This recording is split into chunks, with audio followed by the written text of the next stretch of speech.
กินไม่ทันเพื่อนบ้านเพื่อนร่วมงานฉะนั้นเราท่านผู้ฟังทั้งหลายก็ในส่วนถ้าเรามีความย่อท้อมีความเกียจคร้านเสียแล้วเนี่ยการทำการงานย่อมจะคั่งค้างอากูลไม่เป็นมงคลครับก็จะต้องกำจัดการงานที่เรายังคั่งค้างอยู่ทำให้แล้วเสร็จการแสวงหาวิชาคือความรู้และก็การงานที่จะนำทรัพย์สมบัติมาให้เกิดขึ้นในชาตินี้สมเด็จพระสัมมาสัมพุทธเจ้าได้ทรงตรัสว่าความเพียรจะนำมาซึ่งความสุขแก่สัตว์ทั้งหลายในโลกนี้โลกหน้าวิริเยนะทุกขมัจเจติคนจะร่วงความทุกข์ได้เพราะความเพียรดังนั้นความเกียจค้านหรือว่าขี้เศร้าหาวนอนจะนำมาซึ่งทุกข์และก็ความเสื่อมกับสัตว์โลกทั้งหลายทั้งโลกนี้และก็โลกหน้าท่านผู้ฟังครับมีความเพียรอยู่สองอย่างก็คือความเพียรที่เป็นส่วนของกำลังกายที่จะทำการงานร่างกายแข็งแรงปราศจากโรคภัยไข้เจ็บคนมีโรคภัยไข้เจ็บเบียดเบียนภายในร่างกายต้องเข้าหาหมอที่โรงพยาบาลคลินิกเพื่อรักษาพยาบาลเรียกว่ากำลังกายไม่สมบูรณ์มีโรคภัยไข้เจ็บเบียดเบียนก็จะทำการงานให้สมบูรณ์ได้โดยยากส่วนความเพียรที่มีอยู่ในจิตใจของท่านผู้ฟังที่มีความคิดตึกตองมองพิจารณาก็จะทำให้ก่อเกิดประโยชน์ตัวใจตัวคิดเป็นตัวนำทำให้กายได้ขยันหมั่นเพียรก็เพราะว่าใจที่คิดไม่ย่อท้อไม่ท้อถอยเรียกว่าความเพียรทางจิตความเพียรทางกายที่ส่งผลออกมาจากจิตใจก็จะทำให้บุคคลเหล่านั้นมีความเพียรสองอย่างความเพียร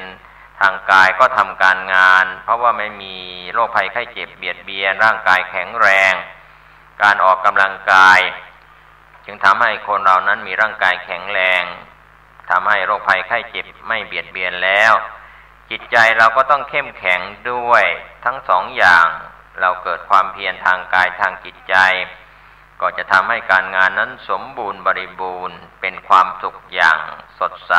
อย่างผ่องแผ้วก็เรียกว่าชาตินี้ชาติหน้าวันนี้วันหน้าเราเปรียบเข้ามาใกล้ตัวก็คือวันนี้ทำการงานสำเร็จลุล่วงไปด้วยดีวันพรุ่งนี้ก็ย่อมจะสำเร็จตามมาดังนั้นถ้าเราลองพิจารณาด้วยภูมิปัญญาของท่านผู้ฟังแล้วถ้าเราจะเปรียบตัวเราเหมือนปลวกตัวน้อยๆนำดินจากจะงอยปากขับเก็บดินคาบดินนานๆไปก็มากเป็นจอมปลวกใหญ่ได้ฉันใดท่านผู้ฟังทั้งหลายที่มีความเพียรความพยายามหมั่นประกอบอาชีพทำการงานหาทรัพย์สินเงินทองเลี้ยงพ่อเลี้ยงแม่เลี้ยงบุตรภรรยาให้เป็นสุขในชาตินี้ก็อย่าได้เกิดความยากจนอดอยากยากจนฉะนั้นวันสำคัญของชาติบ้านเมืองไม่ว่าจะเป็นวันพ่อแห่งชาติวันแม่แห่งชาติหรือวันสำคัญทางพระพุทธศาสนาเราจะได้เห็นได้ว่าพระพุทธศาสนาสอนคนให้เป็นคนดีแล้วก็ทุกๆศาสนาก็สอนคนให้เป็นคนดีก็สร้างความดีละทิ้งความชั่วก็ต้องมีความอุตสาหะความเพียรพยายามเพราะฉะนั้นเราจะเห็นได้ว่าพี่น้องคนไทยหรือพี่น้องชาวจีนชาวไทยเชื้อสายจีนก็ตามสอนให้เป็นคนกตัญญูรู้คุณแล้วก็ตอบแทนคุณก็เป็นส่วนที่เราขยันทำมาหากินไม่เกียจค้านการงานทั้งหลายเราจะเห็นได้ว่าพี่น้องชาวจีนพ้นทะเลเสือผืนหมอนใบมาอาศัยแผ่นดินในประเทศใดก็ตามเรียกว่าตั้งเนื้อตั้งตัวตั้งหลักฐานให้เกิดความมั่นคงมีกินมีใช้เป็นเศรษฐีมหาเศรษฐีได้เพราะเสือผืนหมอนใบที่ข้ามน้ำข้ามทะเลมาจากผืนแผ่นดินใหญ่เราก็จะเห็นนิทานเป็นตัวอย่างของคนในอดีตที่ข้ามน้ำข้ามทะเลหรือคนไทยเราที่มีบรรพบุรุษที่ขยันหมั่นเพียรสร้าง หลักฐานมั่นคงไว้ให้ลูกหลานได้มีกินมีใช้ในปัจจุบันมีทรัพย์สมบัติเข้าของเงินทองเป็นเศรษฐีมีอันจะกินมีเลือกสวนไร่นาแผ่นดินตึกรามบ้านช่องมีทรัพย์สมบัติไว้ให้ลูกหลานในปัจจุบันเพราะว่าความขยันหมั่นเพียรของบรรพบุรุษดังนั้นถ้าเรามาพิจารณาถ้าเราจะต้องทำการงานที่เป็นกุศลก็เรียกว่ากองการละกุศลที่เราท่านทั้งหลายจะต้องรู้จักแบ่งปันให้ทานรักษาศีลก็เป็นส่วนที่จะดูเรื่องของความประพฤติของตนเองการเจริญภาวนาสวดมนต์ไหว้พระเจริญสติปัฏฐานสี่ภาวนาในส่วนของพระกรรมฐานมันฟังเทศฟังธรรมไม่ว่าจะเป็นส่วนของใครก็ตามที่นำเสนอแนะที่จะให้ก่อเกิดปัญญาก็ถือว่าจะได้ยกลื้อตนออกพ้นไปจากอบายเรียกว่าจะตูหะปาเยหิปิดประตูอบายในภพภูมิทั้งสี่มีสัตว์นรกเปรตอสุรกายสัตว์เดรัจฉานก็ต้องอาศัยการเจริญสติปัฏฐานทั้งสี่ที่เราเรียกว่าวิปัสสนากรรมฐานในสติปัฏฐานทั้งสี่กายเวทนาจิตธรรมอันนี้ก็จะเป็นส่วนที่จะต้องใช้ความเพียรเป็นการงานภายในโยคีผู้ปฏิบัติธรรมทั้งหลายที่จะล่วงพ้นทุกข์ได้ในการเจริญสติปัฏฐานทั้งสี่ทั้งกลางวันและกลางคืนพระสุปฏิปันโนที่เรายกย่องกันในอดีตก็ดีในปัจจุบันนี้ก็ดีเรียกว่าพระโยคาวาจรหรือพระโยคีหรือว่าเราเรียกว่าโยคีก็คือบุคคลที่มีความเพียรทำการงานภายในก็จะทำให้สิ่งที่เป็นมลทินทั้งหลายลดน้อยและเบาบางไปเจริญสติปัฏฐานผ่านญาณ16ครั้งแรกก็ถือว่าข้ามโคตรจากปุถุชนไปสู่อริยโคตรเรียกว่า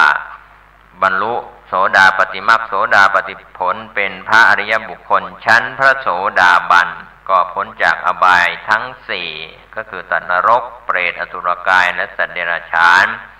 นอกจากนั้นก็สามารถยกตนให้พ้นจากวัฏสงสารเวียนว่ายตายเกิด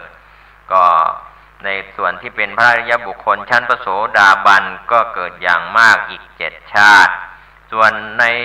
วัฏสงสารของปุถุชนเรานั้นยังไม่มีอะไรแน่นอนเวียนว่ายตายเกิดอยู่ในภพน้อยภพใหญ่ทั้งที่ส่วนอบายสัตว์นรกเปรตอสุรกายสัตว์เดรัจฉานมาเกิดเป็นมนุษย์เป็นเทวดาเป็นพรหมหมุนเวียนอยู่ในภพภูมิเรียกว่าวัฏสงสารเป็นสิ่งที่น่ากลัวเพราะว่าเวียนว่ายตายเกิดมานับภพนับชาติไม่ได้แล้วของแต่ละคนแต่ละท่านดังนั้นวัฏสงสาร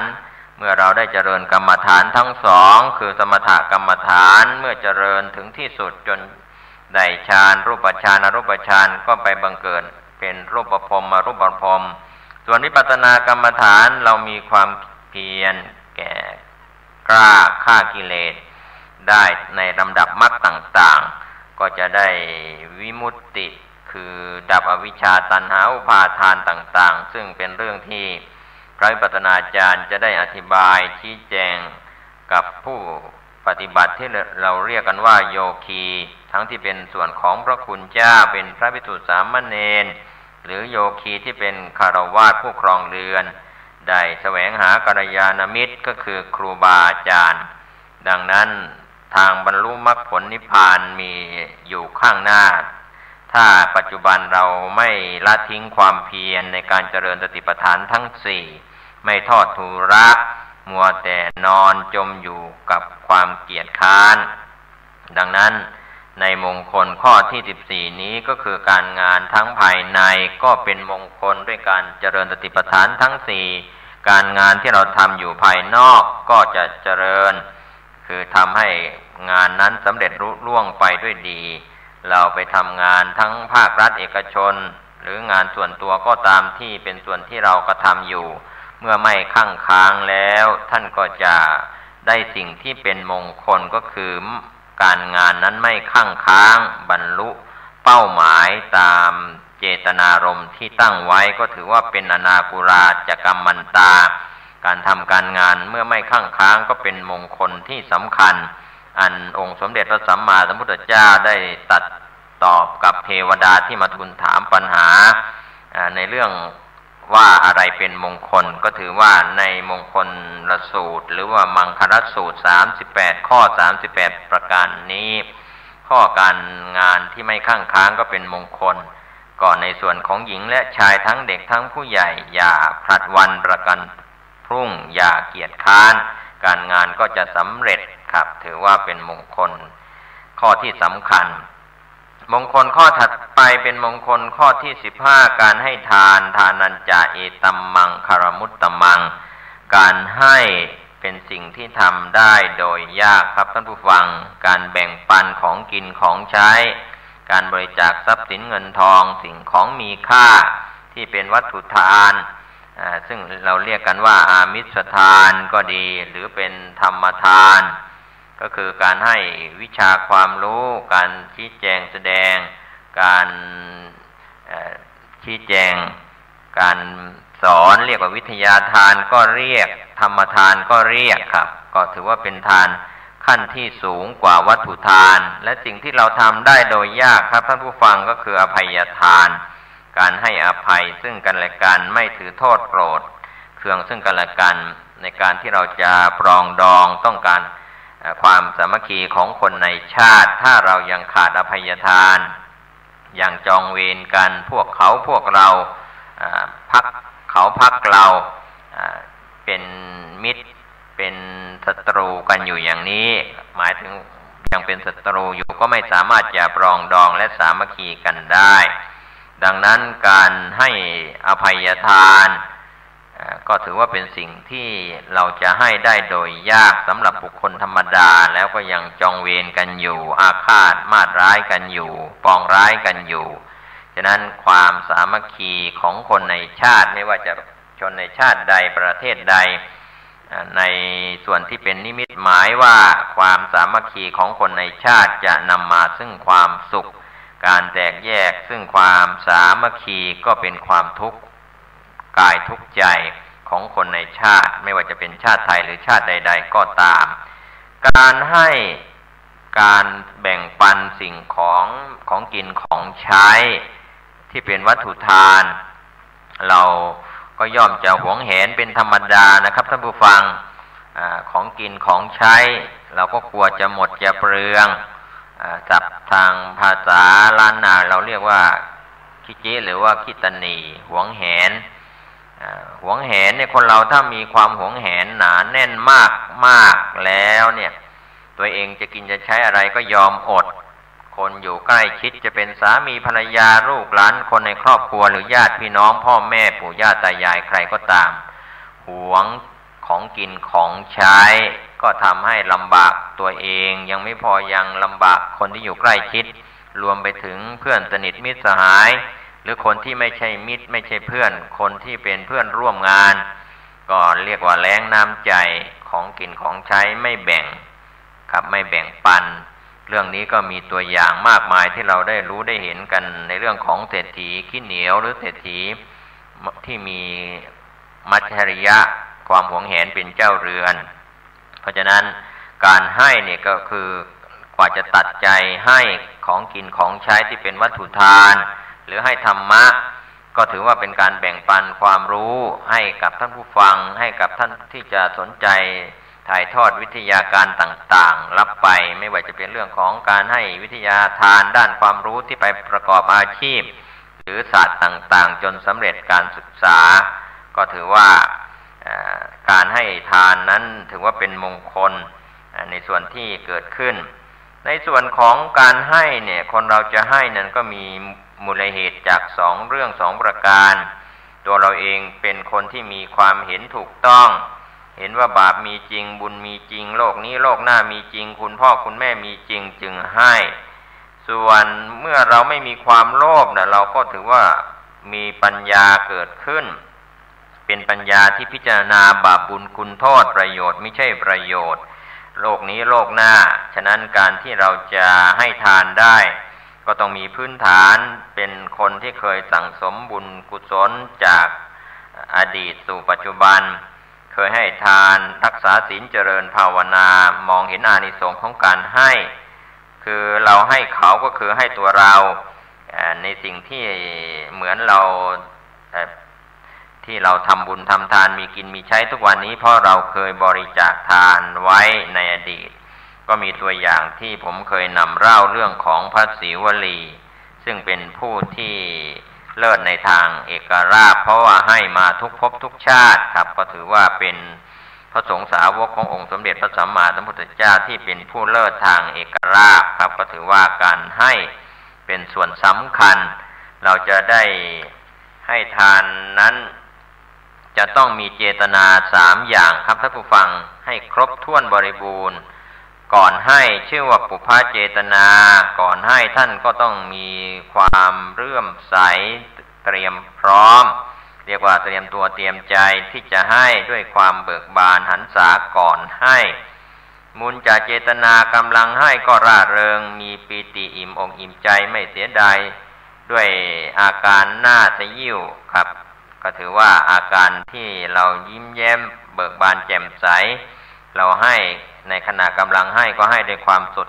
ชื่นสมหวังส่วนอัปปราเจตนาภายหลังให้ไปแล้วเป็นวันเป็นเดือนเป็นปีนานวันไปก็ไม่รู้สึกเสียดายครับเมื่อนึกถึงการให้แต่ละครั้งแต่ละคราที่ผ่านมาก็เกิดปีติอิ่มอกอิ่มใจชื่นชมโสมนัสไม่รู้สึกเสียดายเจตนาทั้ง3อย่างนี้ครับท่านผู้ฟังก่อนให้กำลังให้ภายหลังให้ก็จะทำให้เราได้มงคลจากการบริจาคทานการให้ทานพร้อมด้วยเจตนาทั้ง3นี้แล้วก็จะทำให้เราตั้งอยู่ในการบริจาคทานก็วัตถุทานได้มาด้วยความบริสุทธิ์ครับไม่ผิดศีลผิดธรรมที่จะบริจาคทานสิ่งของที่จะบริจาคนั้นก็ถือว่าเป็นสิ่งของที่บริสุทธิ์ผู้ที่จะรับทานก็เป็นผู้ที่มีศีลบริสุทธิ์ครับเรียกว่ามีองค์2ผู้ให้กับผู้รับก็ถือว่าในส่วนของเจตนาก็มีใจตั้งใจจะให้แล้วก็มีสิ่งของที่จะบริจาคก็จะมีผลทานที่มีอานิสงส์มากครับเกิดขึ้นกับเราท่านทั้งหลายก็ฝากไว้เป็นข้อคิดในเรื่องของมงคลข้อที่15การให้นี้ก็มีเรื่องที่จะต้องอธิบายขยายเนื้อความครับทั้งเนื้อนาบุญที่เป็นบุญญาเขตของเนื้อนาบุญก็คือผู้ทรงศีลทรงธรรมทั้งหลายที่เราจะบริจาคทำบุญให้ทานทั้งที่จะเป็นบรรพชิตปฏิฆาหกผู้รับทานหรือคฤหัสถ์หรือผู้ทรงศีลทรงธรรมทั้งหลายก็มีส่วนสำคัญเหมือนเนื้อนาที่มีปุ๋ยดีดินดีก็จะได้ผลได้อานิสงส์อย่างมากมายในส่วนนี้ก็เราก็ตั้งไว้ทั้งเจตนา3อย่างก่อนทำกำลังทำภายหลังทำแล้วก็มีสิ่งของที่จะให้มีเจตนาที่จะให้แล้วก็เราก็จะมีความสมบูรณ์บริบูรณ์ทั้งผู้ให้ผู้รับก็นำมาบอกกล่าวในอานิสงส์ข้อที่15เรื่องของการบริจาคทานครับก็คงยังไม่จบลงก็คงจะได้แบ่งปันความคิดดีๆวันนี้ผมเกษตรเพชรสำริดได้นำเรื่องของมงคลโดยย่อๆมาบอกกล่าวมาถึงข้อของการบริจาคทานยังไม่จบลงเวลาของรายการหมดลงก็ขอเชิญชวนทั้งหลายศึกษาได้ในโอกาสต่อไปขอทุกคนทุกท่านมีความสุขมีความเจริญจากการให้ทานบริจาคทานโดยทั่วหน้ากันสวัสดีครับท่านผู้ฟังที่เคารพในช่วงเทศกาลเข้าพรรษามาหลายสัปดาห์แล้วนะครับก็ท่านจะได้รับฟังธรรมเป็นคำสอนดีๆจากท่านเจ้าคุณพระประชานาถมุนีเจ้าวาดวัดดอนจันทร์ตำบลทัศรามอำเภอเมืองเชียงใหม่กล่าวธรรมะสร้างปัญญากับสถาบันครอบครัวหน่วยงานของท่านดังนี้ขอเจริญพรผู้ฟังรายการสถานีวิทยุแห่งนี้คนดีของฉันคนดีของแม่คนดีของพ่อคนดีของสามีคนดีของภรรยาคนดีของนายจ้างคนดีของลูกจ้างคนดีของประเทศข้าราชการที่ดีต้องประกอบด้วยศีล5 ศีลห้าเป็นหลักเป็นกฎของคนดีคนดีคนนั้นต้องประกอบด้วยศีลห้าคนที่มีศีลห้าเป็นคนทุกคนยอมรับตั้งแต่พ่อแม่ลูกรักษาศีลที่สุดแม่ก็ยอมรับว่าลูกเป็นคนดีพ่อแม่รักษาศีลลูกก็ยอมรับว่าพ่อแม่เป็นคนดีเป็นแม่ที่ดีเป็นพ่อที่ดีนายจ้างรักษาศีลลูกจ้างก็ยอมรับว่านายจ้างเป็นคนดีลูกจ้างรักษาศีลทำความดีลูกนายจ้างก็ยอมรับว่ลูกจ้างเป็นคนดีสามีภรรยารักษาศีลต่างคนต่างยอมรับว่าเป็นคนดีคนดีก็หมายถึงคนนั้นประกอบด้วยศีลศีลเป็นเหตุให้เกิดสติเป็นเหตุให้เกิดสมาธิศีลเป็นเหตุให้เกิดสติเมื่อเรามีสติเมื่อเรามีสมาธิเราก็สามารถแยกแยะว่าอันไหนควรทำอันไหนไม่ควรทำอันไหนควรทำก่อนอันไหนควรทำหลังเรียกว่าศีลจะทำให้เรามีสติทำให้มีสมาธิสามารถให้เราแยกแยะอันไหน1 2 3อันไหนที่เราจะควรทำก่อนทำหลังนั่นแหละศีลจะทำให้เรามีสติทำให้เรามีสมาธิคนดีคือคนนั้นเคารพกฎหมายเคารพประเพณีคนนั้นเป็นคนดีคนดีก็เป็นคนที่ทุกคนยอมรับดั่งองค์พระบาทสมเด็จพระเจ้าอยู่หัวรัชกาลที่9พระองค์ท่านดำรงตนการเป็นกษัตริย์ด้วยบทบัญญัติหลักศีลห้าอัญเชิญบทบัญญัติหลักศีลห้ามากำกับกำหนดควบคุมการดำรงการเป็นพระมหากษัตริย์พระวรากายของพระองค์ท่านสะอาดและบริสุทธิ์วาจาพระองค์ท่านก็มีพลังอำนาจความคิดของพระองค์ท่านก็เจริญด้วยปัญญาสรุปแล้วพระองค์ท่านรัชกาลที่9ประกอบด้วยศีลเอาศีลมากำกับกำหนดควบคุมการเป็นพระมหากษัตริย์พระองค์ท่านจึงสง่างามในท่ามกลางคนไทย70 ล้านคนพระองค์ท่านจึงโดดเด่นสง่างามเหนือกว่ากษัตริย์บนใดในโลกพระองค์ท่านจึงเป็นที่ยอมรับของคนทั่วโลกพระองค์ท่านกลายเป็นผู้ที่มีบุญบารมีพระองค์ท่านเป็นมนุษย์แต่พระองค์ท่านอยู่เหนือมนุษย์พระองค์ท่านเป็นกษัตริย์แต่พระองค์ท่านอยู่เหนือการเป็นกษัตริย์ทั้งปวงของโลกเราจะเห็นว่าการมีบุญบารมีนั้นอยู่ที่ศีลเราจะมีอำนาจก็อยู่ที่ศีลเราจะมีบารมีก็อยู่ที่ศีลมีวาสนาก็อยู่ที่ศีลศีลจะทำให้เรานั้นอุดมสมบูรณ์ด้วยทรัพย์สมบัติและปัจจัย4ศีลจะทำให้เราโดดเด่นสง่างามดั่งอัญมณีชั้นหนึ่งของโลกศีลจะทำให้เรานั้นอยู่ณที่ใดกระทำการใดๆเกิดคำว่าเจริญรุ่งเรืองงอกงามก้าวหน้ายิ่งขึ้นไปบุคคลที่มีศีลเวลาคิดพูดกระทำการใดๆสาธารณชนสนับสนุนส่งเสริมความคิดคำพูดการกระทำนั้นๆดังพระบาทสมเด็จพระเจ้าอยู่หัวดังหลวงปู่หลวงพ่อหลวงตาบัววัดป่าบ้านตาดประกาศจะช่วยชาติคนทั้งชาติก็ช่วยกันบริจาคทองคำให้กับหลวงตาบัวเราจะเห็นว่าบุคคลที่มีศีลเวลาคิดและพูดมนุษย์ก็เมตตาเทวดาก็เมตตาผีทั้งหลายดวงวิญญาณทั้งหลายก็เมตตาผีทั้งหลายก็ส่งเสริมมนุษย์ก็ส่งเสริมเทวดาก็ส่งเสริมบุคคลใดที่มีศีลมีสมาธิมีปัญญาคิดพูดกระทำการใดๆมนุษย์เมตตาส่งเสริมเทวดาเมตตาส่งเสริมดวงจิตดวงวิญญาณได้เรียกว่าผีทั้งหลายก็เมตตาส่งเสริม บุคคลที่มีศีลมีสมาธิปัญญาคิดพูดกระทำการได้สำลิดผลสมปรารถนาในสิ่งที่ต้องการและปรารถนาดังครูบาเจ้าศรีวิชัยครูบาเจ้าศรีวิชัยผู้เจริญด้วยศีลสมาธิปัญญาของหนักกลายเป็นของเบาของยากกลายเป็นของง่ายดังถนนขึ้นดอยสุเทพหลวงปู่ครูบาเจ้าศรีวิชัยใช้เวลา8 เดือนนึกดู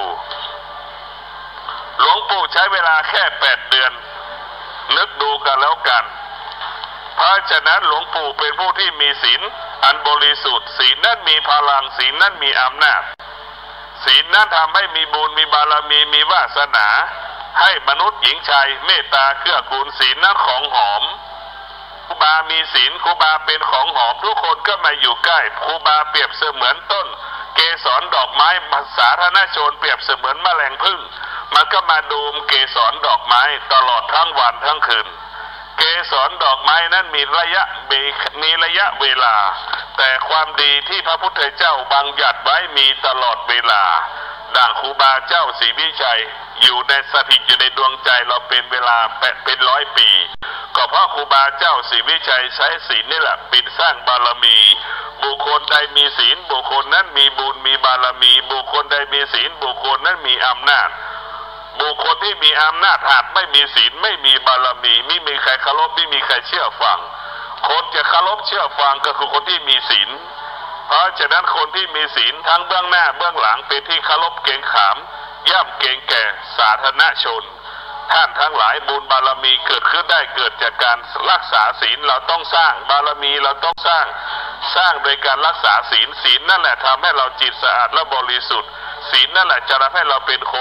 นที่ประเสริฐสูงสุดของชีวิตสาธุท่านผู้ฟังที่เคารพในส่วนของการเข้าสู่รายการธรรมะในวันนี้พระอธิการบุญเพ็งปิยธรรมโมวัดใหม่ห้วยทรายตำบลสุเทพอำเภอเมืองเชียงใหม่ก็จะได้นำสารธรรม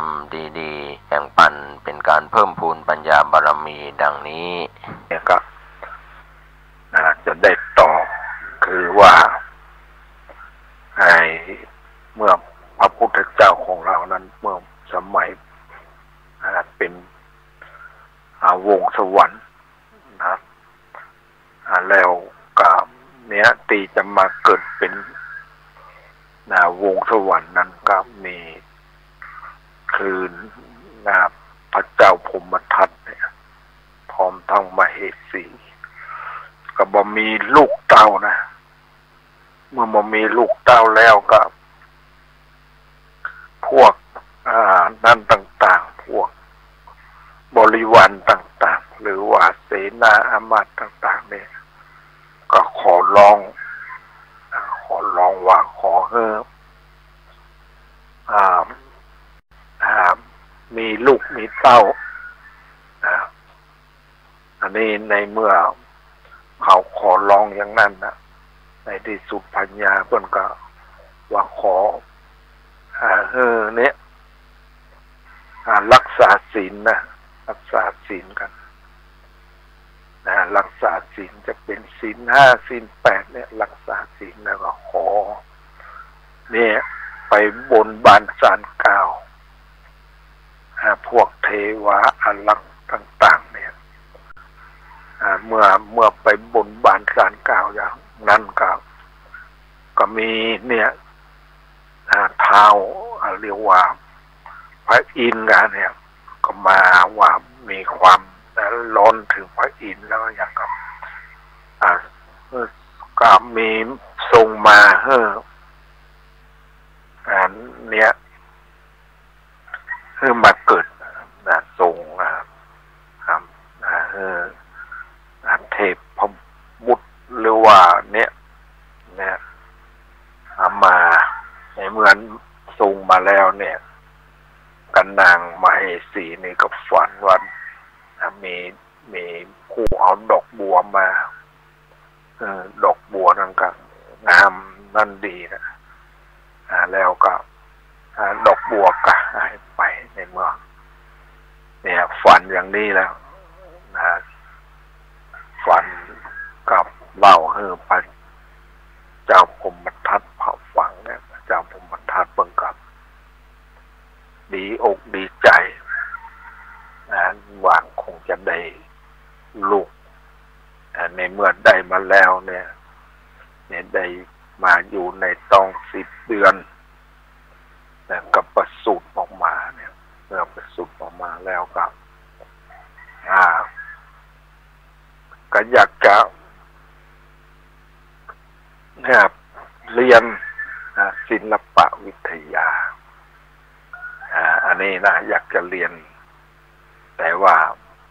จะไปเรียนนั้นก็ยังนั่นอยู่ว่าจะไปอย่างใดเนี่ยคือเนี่ยเพราะว่ามันยังน้อยอยู่ยังอยู่นี่พ่อแม่ก็เป็นห่วงแต่พอดีก็มี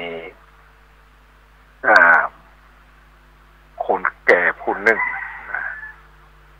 เปิ้นก็ทุกข์ยากลำบากเนี่ยทุกข์ยากลำบากแล้วก็มาคิดว่าเราจะนั้นอย่างใดดีเนี่ย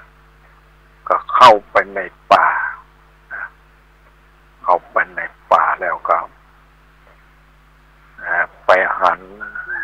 ต้นไม้แห้งนี่นะแล้วก็เอาตัดต้นไม้แห้งมาทำหงส์เอามาทำเนี่ยด้วยแต่ว่าความทุกข์ยากต่างๆเนี่ย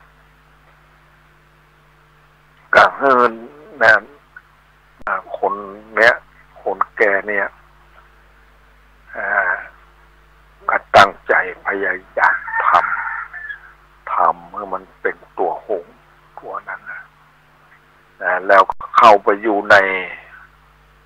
ตัวหงส์เนี่ยตัวหงส์เนี่ยมันมีสายจักรอย่างมันแล้วมันก็บินมันก็บินในเมื่อบินเนี่ยเอาคนที่ทำนั่นไปตกลง ไปหันไปตกลงเมืองที่พระพญาพมทัตเนี่ยเมื่อตกลงแล้วคนต่างๆก็ไปหันบางคนก็ว่าดีพ่องบัดดีพ่องเนี่ยคือว่าเมื่อมันในที่สุดแล้วเขาก็ว่าเขาก็เอาเขาก็อยากหูอยากหันมาเอาไปเก็บไว้แล้วก็จะมีงานนั้นพอดีเนี่ยที่งานฉลองสมโภชเพื่อจะอภิเษกลูกชายของพญาพมทัตแต่พอดีเนี่ยลูกชายเนี่ยคือ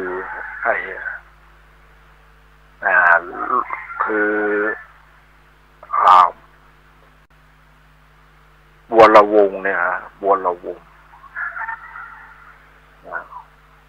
ลูกชายนี่วงเรียกว่าวงสวรรค์เนี่ยกับ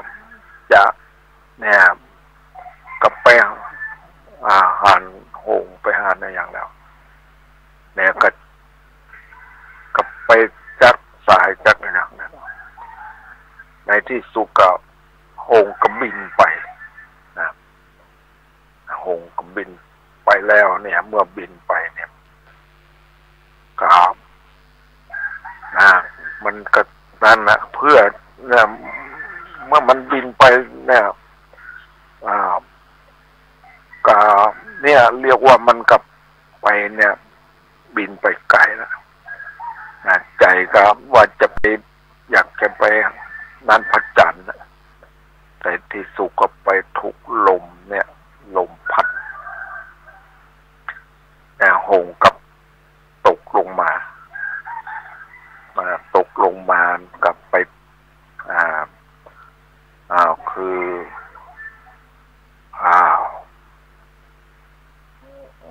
วงสวรรค์เนี่ยครับเนี่ยตกลงมาแล้วก็ไปถูกผ่ามันก็แตกเรียกว่ามันถูกผ่าแล้วมันก็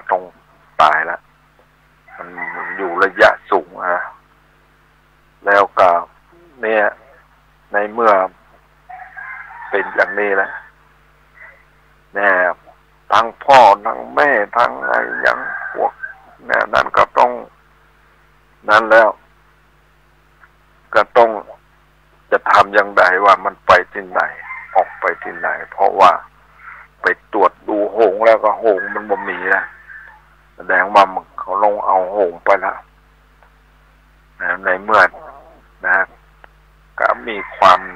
กังวลโกลาหลต่างๆเกิดขึ้นแล้วก็มีนั่นแหละมีผู้รู้นะก็ว่าเราเนี่ยเขาก็บอกว่ามันจะไปที่ไหนนะว่าจะไปที่ไหนก็ห้องเนี่ยโหราเนี่ยโหราจารย์ต่างๆเนี่ยมาในเมืองเขาเนี่ยมีโหราอย่างผู้ที่รู้โหราอย่างก็มากมายโหราก็มาทำนายนั้นด้วยบวกลบคูณหารปีเดือนวันในเมื่อทำนายแล้วก็บอกโอ้มันเนี่ยประเดี๋ยวนี้นะไปขี่หงไปแล้วไปตกอยู่ที่นั่นละผาไอ้ลกมาถูกผาเนี่ยถึงแก่ชีวิตไปแล้วแล้วก็เนี่ยแต่ก็จะมีผู้ช่วยอยู่จะมีผู้ช่วยอยู่ว่ามาลูนก็จะได้กลับมาอยู่เนี่ยพระเจ้าปุมทัตก็ยังมีความดีอกดีใจอยู่ว่าลูกตัวเองจะกลับมาก็ฝันเนี่ยของต่างๆกับโหนพูดทำนายอันนี้แล้วกับเมื่อลุนมากับพอนั่นมากับพระเจ้าเรียกว่าเนี่ย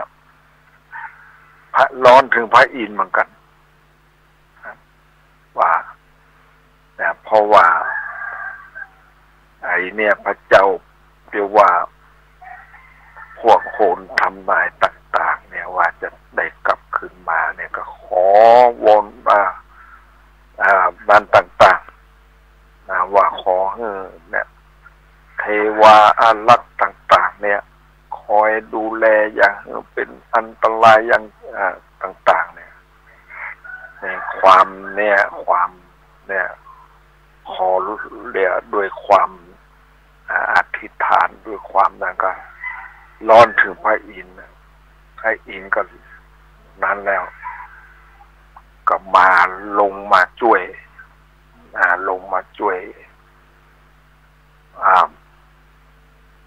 วงเรียกว่าเนี่ยวงสวรรค์เนี่ยก็ลงมาช่วยเอาอย่างมาเอาใครๆเอาน้ำมาล้างหน้ามาอย่างแล้วก็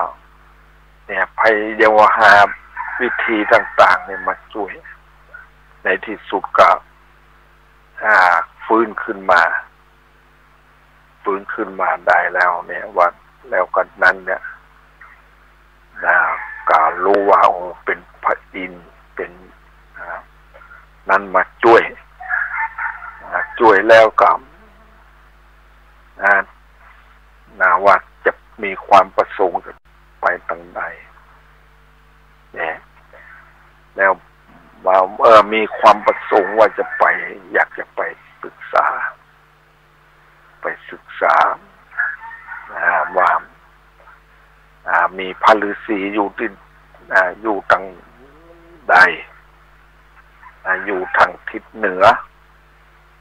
ในที่สุดก็เนี่ยเพิ่นก็เอาไว้เนี่ยเอาดาบว่าดาบกันใจเนี่ยแล้วก็เอานักบ่วงบาดแล้วยังมีทันอย่างนั้นเอาไปตรวจของเนี่ยว่าเพื่อป้องกันเพราะว่าตีพระฤาษีนั้นที่พระฤาษีอยู่นั้นจะมียักษ์2 ตน อันนี้แล้วอันนี้เรื่องราวของ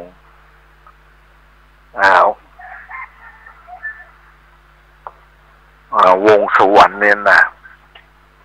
เนี่ยว่าทำไมถึงต้องไปตกหงส์ทำไมถึงต้องคืนหงส์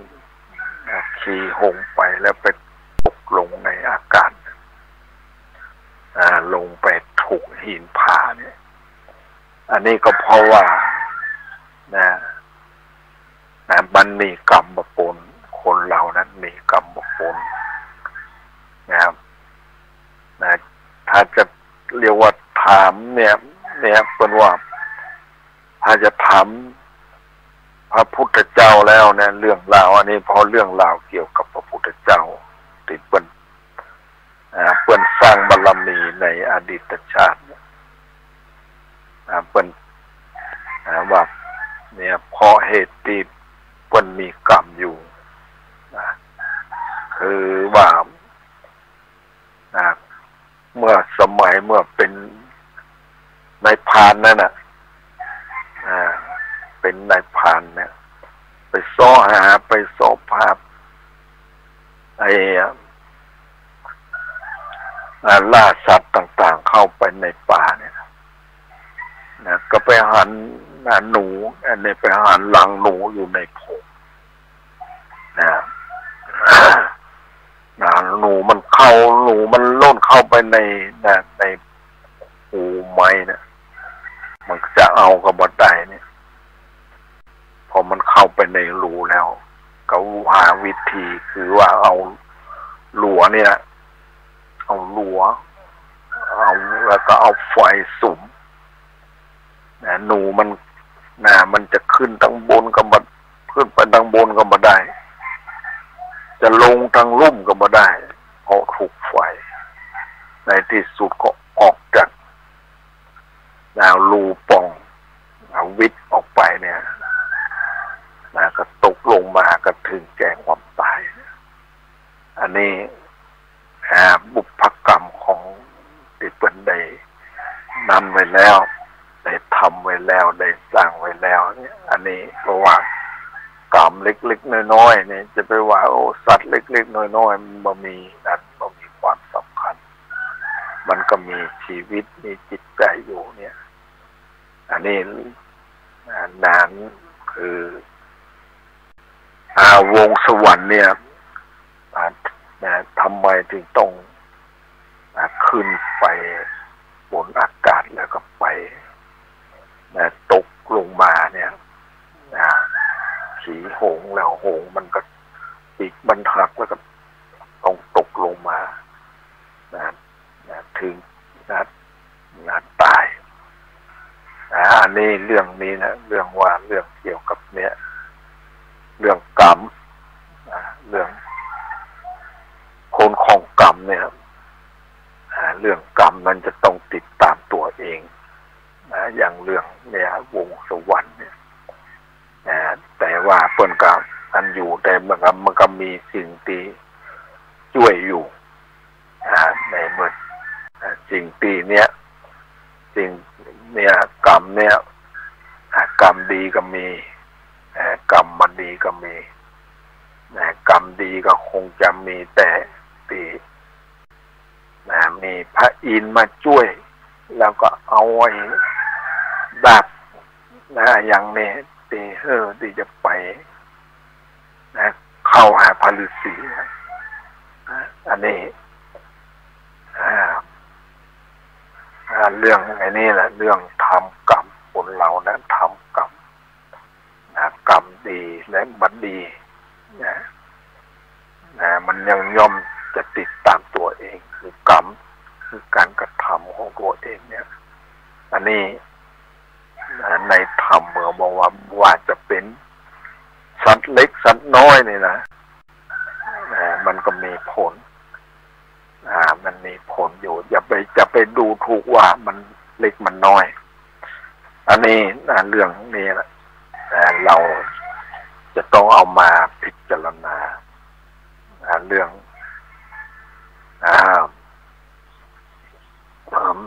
อันนี้เรื่องต่อไปเนี่ยนะไอ้เรื่องวันนั้นได้พูดได้เอาเทศนาไปแล้ววันนั้นนะก็ยังบัดจบ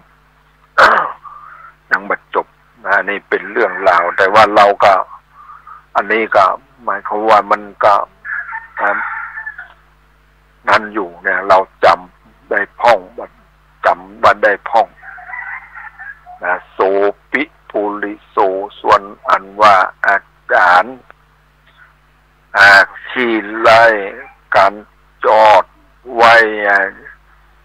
ยังหงก่อรีบลงฟังฟ้าวไปถึงเต้าหอคำยอมือตามหน้าต่างเก่าขายเหล้าเก่าเดิมมาว่าข้าแด่มหาราชเจ้าตนน่าเป็นนางเงาแก่เวียงใจข้าอยู่ไกลตั้งห้องปัดเต็ดตองตักกะศิลาบ่มีวงศาพี่น้องตั้งเปื้อนป้องมูข้าเอากามลือชาไปหลอดว่าพระเจ้ายอดฟ้าทะลงคูณกัดต่ำบุญมามากกว่าข้าไฟอ่างไข่หารองค์จริงแป่งหงตัวงามจักขึ้นอากาศบินมาตามวิชาแห่งข้าจริงได้หันหน้าเจ้าฟ้าบุญมีหงตัวดีนั่นเล่าขอถวายแด่เจ้าอาลาจาจงคุณนารับไว้เพื่อเอาไว้ใจตามประสงค์และนาโสลาจาอันว่าพระลาพญาพมตัดตนยุทธใหญ่ได้ยินใจขีไลทูลสารพระผู้บานจิงกล่าวว่าดูลาใจต่างงานดาวแดนไก่กรรมอันนานใจต้านกล่าวกูเต้าหักอินดีของกูมีหลายแหล่กูจักแผ่ภายปันเป็นรางวัลเลิศแล้วแก่แขกแก้วมาเมืองโยนาหงเหลืองนันเล่าจักเฮ้อแก่เจ้าวงสวรรค์ลูกจอมขวัญน้อยนอเอาไว้พอเจยโจมแล้วตาวอุดมพมมัดตัดลาดก็เฮ้อมาดหามายังของนาหลายสิจ้างมามิ่งหัวควายข้ายิงใจยาใหญ่น้อยตั้งสายซ้อยและสังวานเครื่องอลังการงามอาจตั้งภาศาสตร์หลังงามปานแก่พามนาคีไล่อยู่ใกล้หอคำก็มีหันและนาเมื่อนั้นพญาพมตัดตนยุทธใหญ่ก็เรียกลูกแก่นไทยมาหาไขวาจาที่ถอยวักดูลาเจ้าลูกน้อยใจลามอันนาว่าหงตัวงามวิเศษใจต่างงานเทศหักนำมาถวายปูจาแก่ป่อเจ้าน้อยหน่อย จุงเอาไป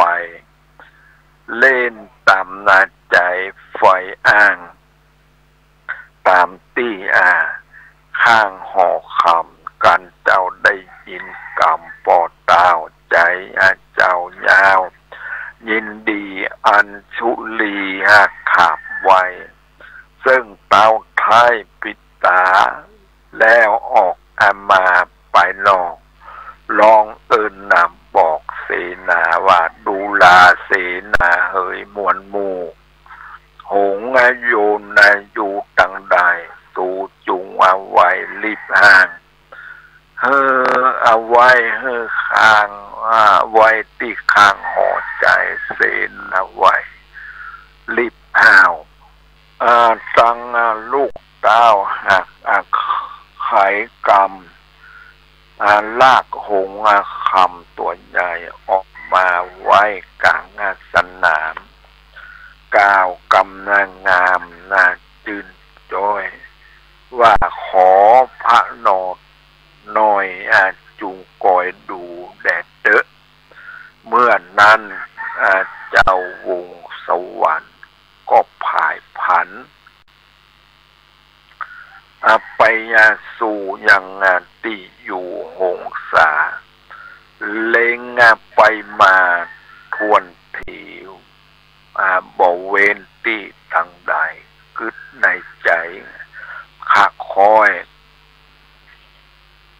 ว่าถูก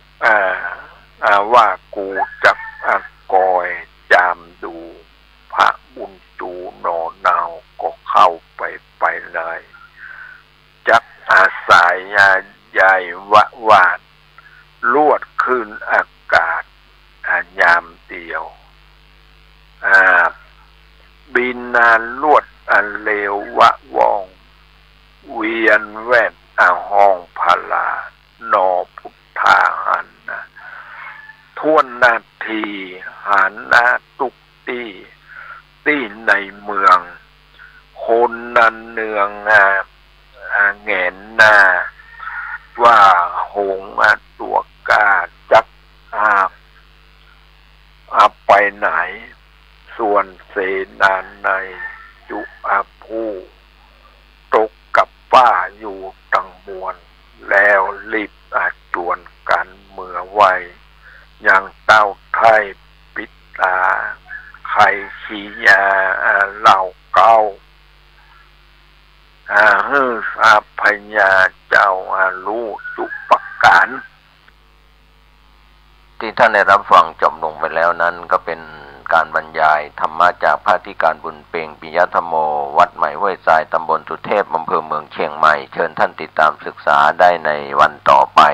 ขอทุกคนทุกท่านโชคดีอยู่ดีมีสุขสวัสดีครับสวัสดีครับท่านผู้ฟังที่เคารพการแบ่งปันความคิดดีๆวันนี้ผมเกษตรเพชรสำริดวิทยากรก็นำสารธรรมต่างๆที่เกี่ยวข้องกับเรื่องของมงคล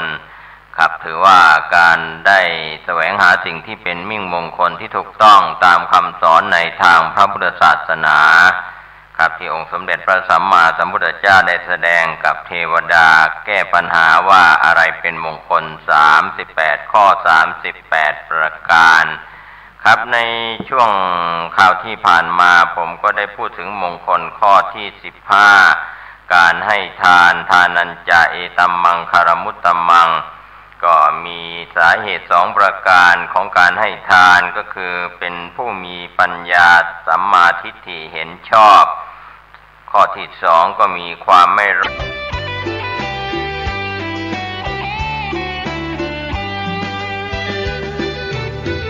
สติไม่มาปัญญาไม่มีถ้อยคำนี้ควรฟังไว้เถิดหากสติมาแล้วปัญญาเกิดตัณหาตะเลิดกิเลสสลายสติไม่มาปัญญาไม่มีจดจำคำนี้วลีง่ายๆปล่อยใจกระเจิงระเริงละลายเผลอใจลืมกายไร้ความควบคุม สะโทโสโมโหโมหะกำหนดไว้นะสติคอยคุ้ม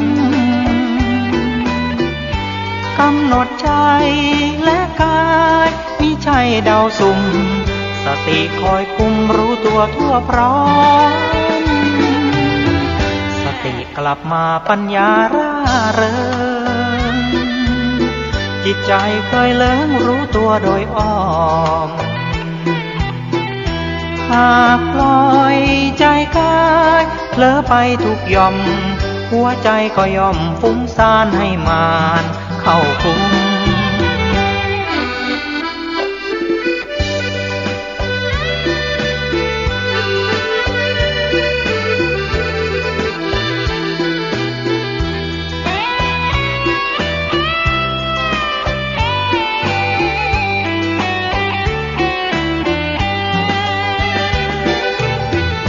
โทสะโทโสโมโหโมหะกำหนดไว้นะสติคอยคุ้มกำหนดใจ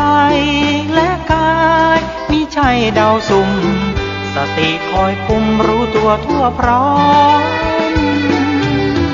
สติกลับมาปัญญาร่าเริง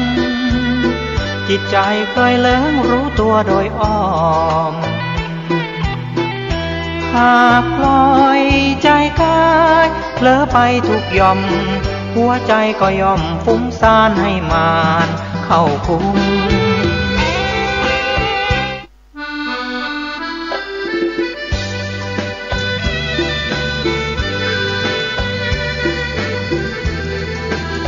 สวัสดีครับท่านผู้ชมและท่านผู้ฟังที่เคารพข่าวชาวบ้าน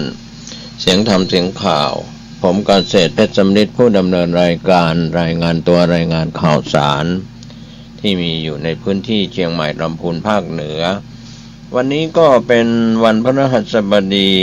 ที่หลายคนหลายท่านทำงานราชการงานเมืองรัฐวิสาหกิจแล้วก็ภาคเอกชนพ่อค้าประชาชนนะครับในพื้นที่ต่างๆครับก็ผ่านพ้นในเรื่องของ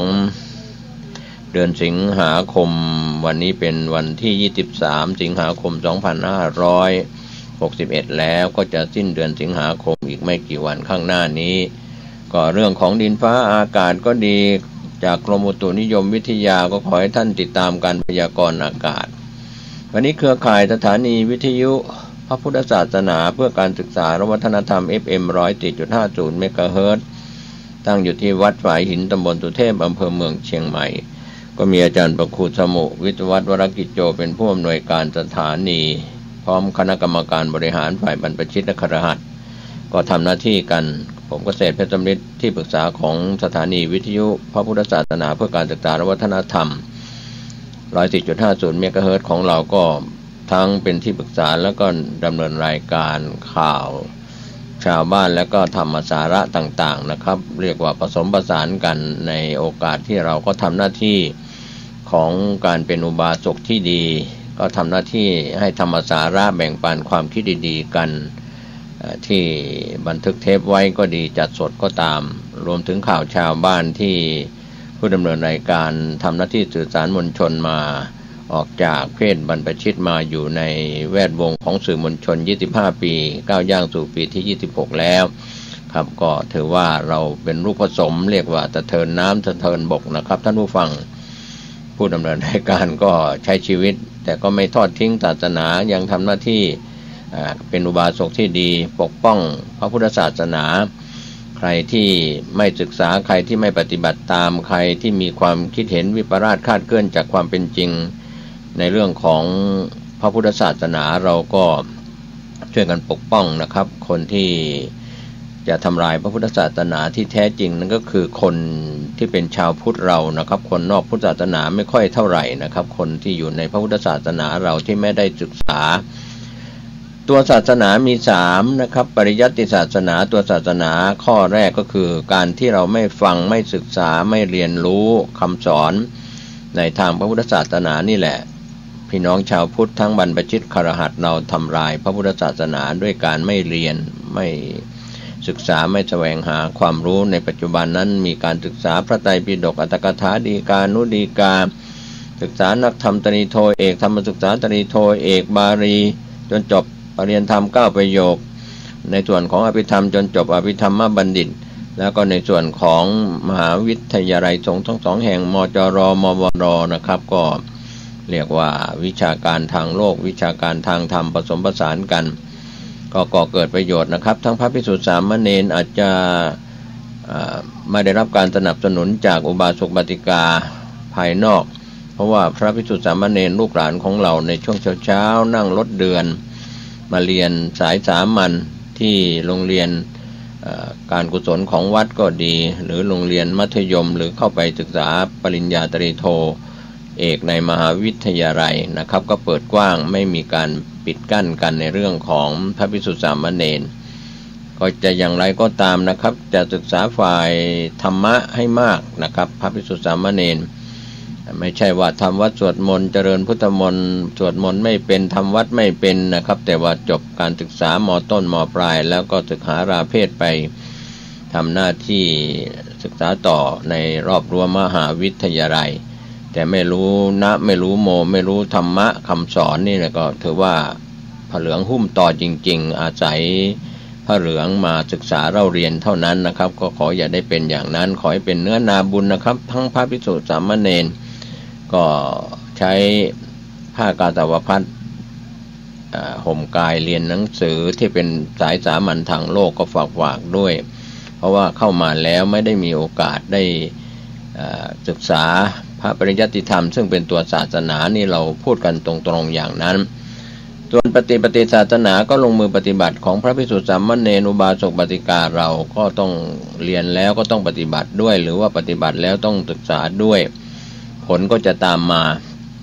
ตัวศาสนานี่เรียกว่าศาสนา3ปริยัติศาสนาปฏิศาสนาและปฏิเวทศาสนาส่วนโบสถ์ศาลา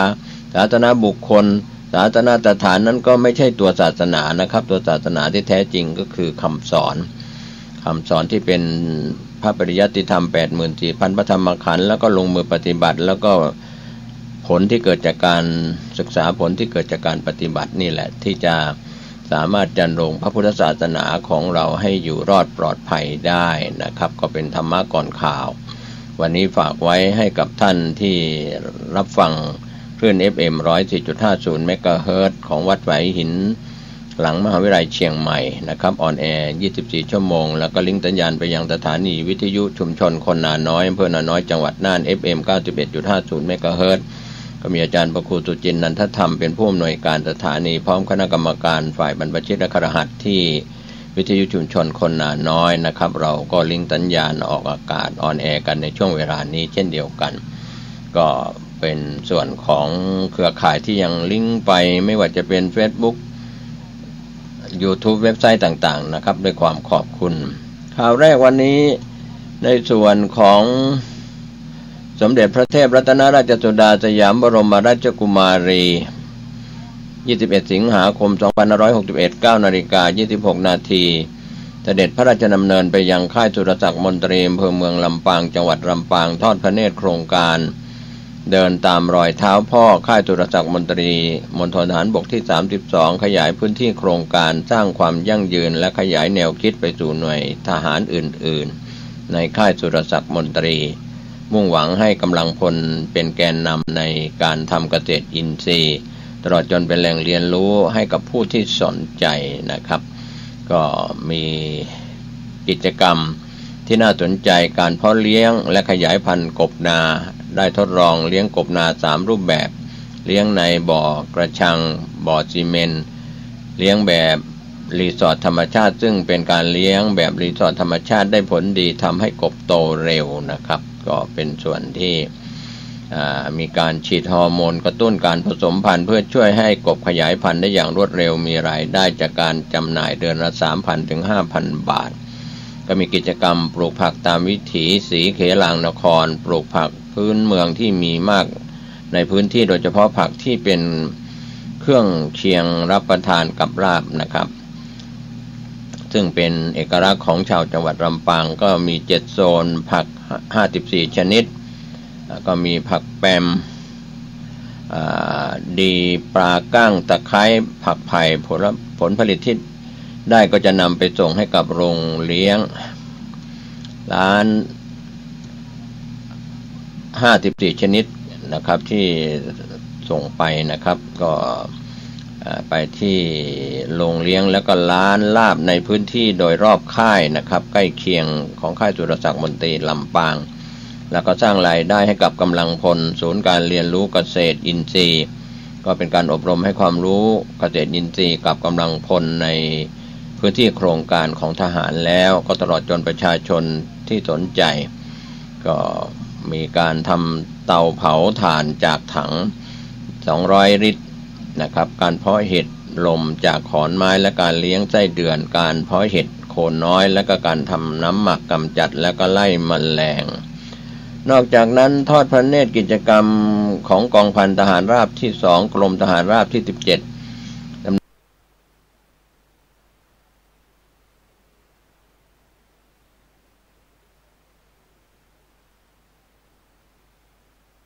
เนินงานตั้งแต่มกราคมที่ผ่านมามีสมาชิก20 นายโครงการแปลงผักสวนครัว 4,000 แปลงมีพันธุ์ผักกว่า30ชนิดเช่นถั่วฝักยาวสีม่วงสิรินธรฟักทองราชมงคลและก็มันเทศญี่ปุ่นผลผลิตนำไปประกอบอาหารในโรงประกอบเลี้ยงของหน่วยที่ได้อย่างเพียงพอแล้วก็ยังมีการเลี้ยงปลานิลจิตรลดา4มีลักษณะเด่นเช่นส่วนหัวเล็กลำตัวกว้างสันหนาเนื้อมากเจริญเติบโตเร็วกว่าปลานิลทั่วไปโครงการเลี้ยงไก่กระดูกดำพันธุ์ชี้ฟ้า13ตัวและพันธุ์ฟ้าหลวง37ตัวซึ่งเป็นไก่พื้นเมืองเพราะขยายพันธุ์จำหน่ายในชุมชนโครงการเลี้ยงไก่ไข่พันธุ์ลูกผสมจากพ่อพันธุ์โรดไอแลนด์เลดกับแม่พันธุ์บาพีมัดล็อกสามารถแยกเพศได้ตั้งแต่แรกเกิดและก็ให้ผลผลิตดีโครงการเลี้ยงเป็ดไข่พันธุ์กากีแคมเบนที่ได้ผลผลิตไข่มากมีอัตราไข่เฉลี่ย100ตัวอยู่ที่65ฟองต่อวันทางด้านกองร้อยฝึกการรบพิเศษที่3มีกิจกรรม4โครงการลดต้นทุนการผลิตเกิดการหมุนเวียนวัสดุเหลือใช้ให้เกิดประโยชน์สูงสุดการเลี้ยงปลาช่อนเชิงนิเวศร่วมกับปลานิลให้อาหารจากสิ่งที่หาได้ในพื้นที่มีหญ้าเนเปียเสริมโปรตีนจากปลวกและไส้เดือนพบว่าปลาช่อนมีน้ำหนักและความยาวเพิ่มขึ้นกิจกรรมสวนเกษตรลดรายจ่ายเห็ดฟางเพิ่มรายได้เรือนเพาะชำทำกำไรภายใต้แนวคิดปลูกพืชผักกินได้กินทุกอย่างที่ปลูกส่วนที่เหลือแบ่งเป็นจำหน่ายเสริมรายได้ในราคาถูกกว่าท้องตลาดโดยมีรายรับในห่วง3เดือนที่ผ่านมา 5,256 บาทยังมีการปลูกกระเจี๊ยบเขียวพริกชี้ฟ้าบวบงูน้ำเต้าพริกพันธุ์จินดาที่มีสรรพคุณต้านอนุมูลอิสระป้องกันโรคหัวใจโรคมะเร็งเบาหวานคาดว่าจะได้ผลผลิต200กิโลกรัมต่อพื้นที่1งานจำหน่ายกิโลกรัมละ40 บาทหลังหักค่าใช้จ่ายแล้วสามารถทำกำไรได้ 7,212 บาทต่อไร่ในโอกาสนี้ทรงปล่อยปลานิลจิตรลดาพระราชทาน 50,000 ตัวลงในบ่อเลี้ยงปลาเพื่อขยายพันธุ์ตามธรรมชาติและเป็นแหล่งโปรตีนแก่กำลังพลจากนั้นประทับรถรางพระที่นั่งไปทอดพระเนตรแปลงสมุนไพรเพื่อการอนุรักษ์พันธุ์สมุนไพรหายากรวมทั้งเป็นแหล่งศึกษาเรียนรู้เป็นผักสวนครัวให้กับกำลังพลพร้อมกับทอดพระเนตรการสาธิตทำลูกประคบสมุนไพรเพื่อลดรายจ่ายในงานแพทย์แผนไทยของโรงพยาบาลค่ายสุรศักดิ์มนตรีส่วนการดำเนินโครงการเดินทางตามรอยเท้าพ่อค่ายสุรศักดิ์มนตรีนอกจากจะช่วยลดรายจ่ายในชีวิตประจำวันของกำลังพลและครอบครัวรวมทั้งได้ผลผลิตส่งให้โรงประกอบเลี้ยงจำหน่ายส่วนที่เหลือเป็นรายได้เสริมยังเป็นการสร้างทหารพันธุ์ดีที่มีความรู้ด้านเกษตรอินทรีย์ ขยายผลสู่ท้องถิ่นหลังปลดประจำการตลอดจนเป็นแหล่งศึกษาเรียนรู้ด้านการเกษตรอินทรีย์ของประชาชนก็ขอบคุณทีมข่าวคุณกาญจนาโฟปิงจากสวท.ลำปางที่ได้รายงานข่าวนี้กันเข้ามานะครับก็เป็นเรื่องราวข่าวที่เกิดขึ้นในพื้นที่ลำปางส่วนคนม.ไฟเขียวพระราชบัญญัติการจัดประชารัฐสวัสดิการเพื่อเศรษฐกิจฐานรากและก็สังคมตามมติคณะรัฐมนตรีมีมติเห็นชอบร่างพระราชบัญญัติการจัดประชารัฐสวัสดิการเพื่อเศรษฐกิจฐานรากและสังคมพ.ศ.เพื่อช่วยเหลือประชาชนในภาวะลำบากทุกประเภทขณะนี้อยู่ในขั้นตอนการพิจารณาของคณะกรรมการประสานงานสภานิติบัญญัติแห่งชาติก่อนเสนอสภานิติบัญญัติแห่งชาติพิจารณานะครับก็เป็นส่วนที่มติครม.นะครับได้อนุมัติแล้วส่วนจังหวัดลำพูนเชิญชวนเสนอชื่อบุคคลหรือองค์กรเพื่อเข้ารับการพิจารณาคัดเลือกรางวัลดีเด่นในงานเทียนส่องใจเนื่องในวันเอดส์โลกประจำปี 2561 ปีนี้นะครับโดยจังหวัดลำพูนเชิญชวนเสนอชื่อบุคคลหรือองค์กรเข้ารับการพิจารณาคัดเลือกรางวัลดีเด่นในงานเทียนส่องใจเนื่องในวันเอดส์โลกประจำปี 2561 เพื่อเข้ารับประธานรางวัลจากพระเจ้าวรวงศ์เธอพระองค์เจ้าสมสวรีพระวรราชาธินัดดามาศนะครับโดยทาง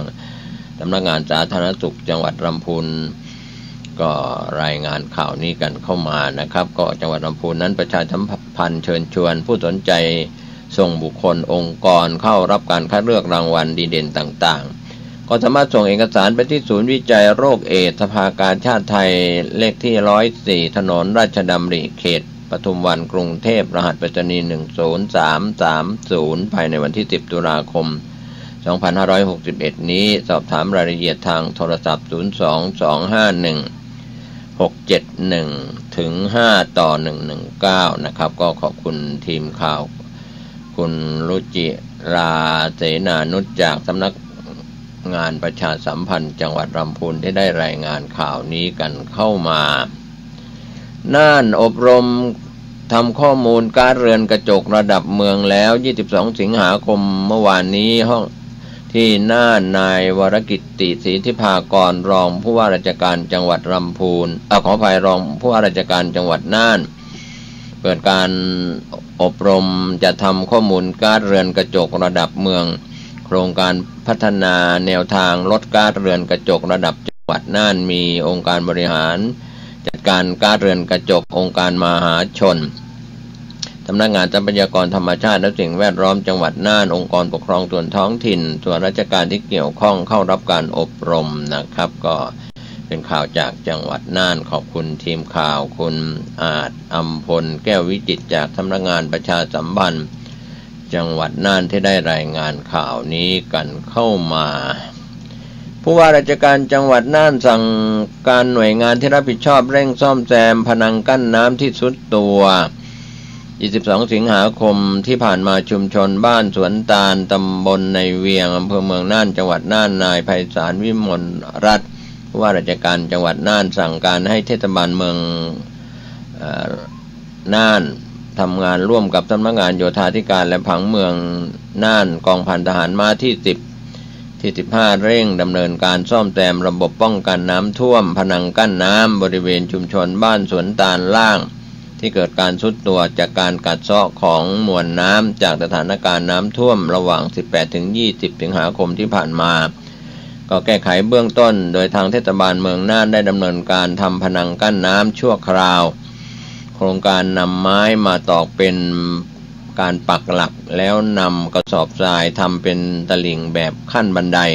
ให้มีความสูงเท่ากับพนังกั้นน้ำเดิมหากตรวจพบความเสียหายเพิ่มเติมให้เร่งดำเนินการแก้ไขเร่งด่วน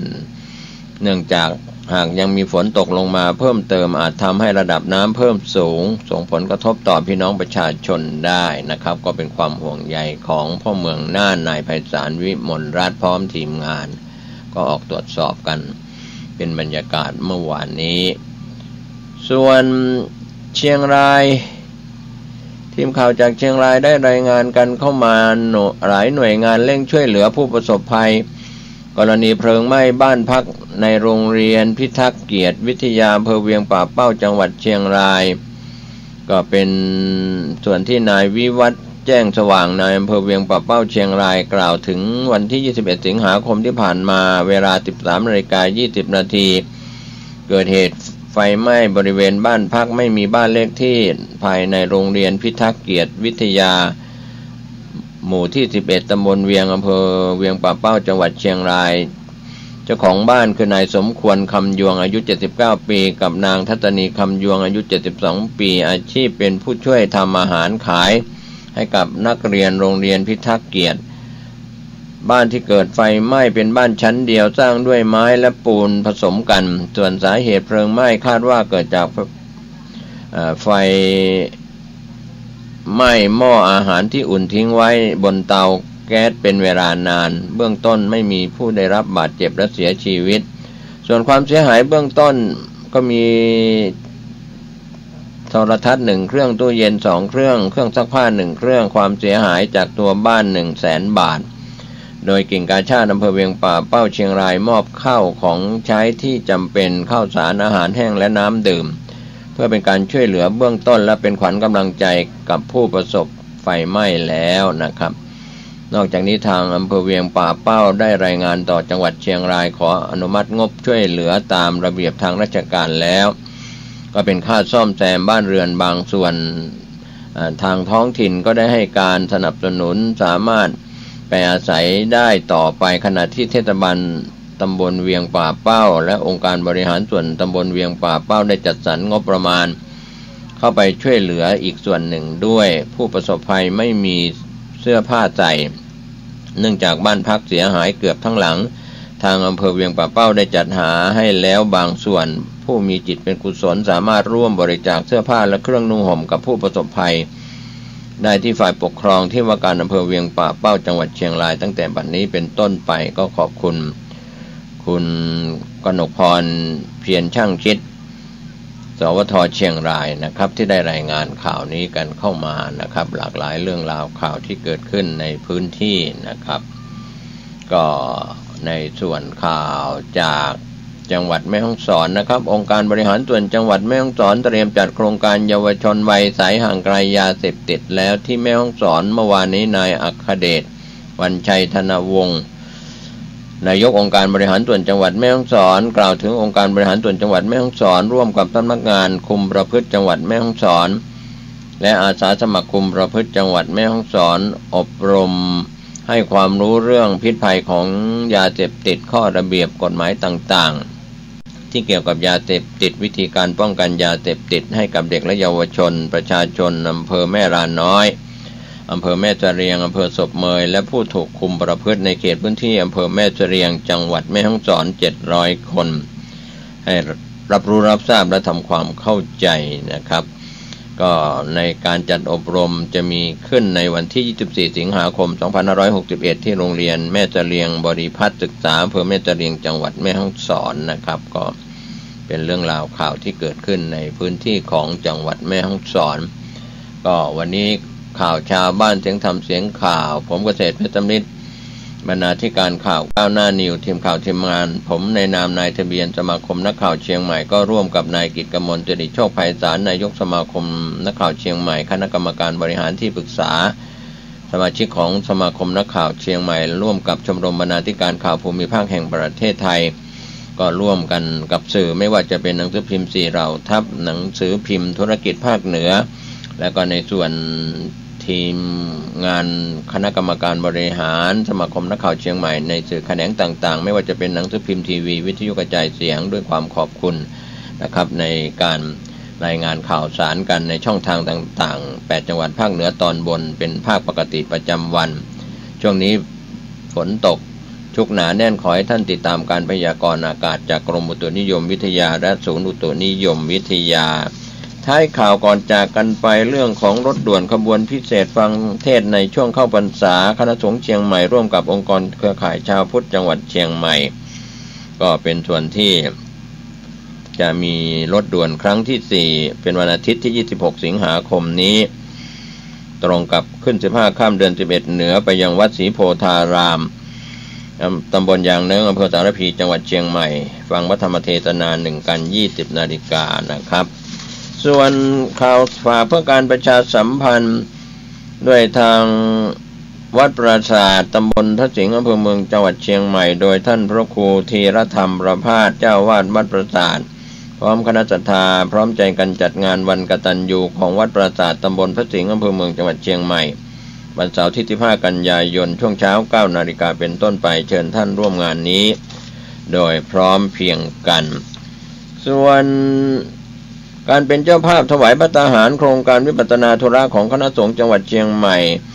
ครั้งที่2จะมีขึ้นระหว่างวันที่21ถึง23 กันยายน 2561ก็มีคณะสงฆ์อำเภอสารพีหางดงแม่ริมท่านกำลังติดตามรับฟังสถานีวิทยุกระจายเสียงพระพุทธศาสนาแห่งชาติและสังคมคลื่นเพื่อการศึกษาพระพุทธศาสนาและวัฒนธรรมระบบ FM 104.5 เมกะเฮิรตซ์รายการต่อไปเป็นรายการทานธรรมทางสงบดำเนินรายการโดยพันเอกตนัท